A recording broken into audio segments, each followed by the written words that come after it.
লৈ আহি আছো আৰু সন্ধিয়া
প্ৰথমতে মই দুধনৈ আৰক্ষী তথা গোৱালপাৰা জিলা আৰক্ষীক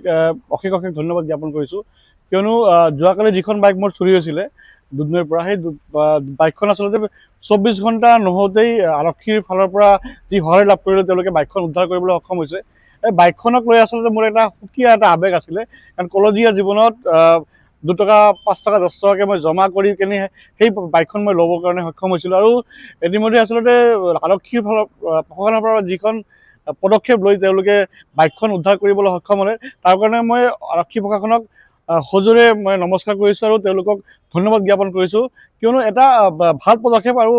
অনাগত দিনত আচলতে যিসকল মানুহৰ এনেধৰণৰ বাইক চুৰি হয় তেওঁলোকে আচলতে ভয় খাবৰ কাৰণে দৰকাৰ নাই কিয়নো আমাৰ আৰক্ষী প্ৰশাসনে সষ্টম হৈ আছে তেওঁলোকে যথা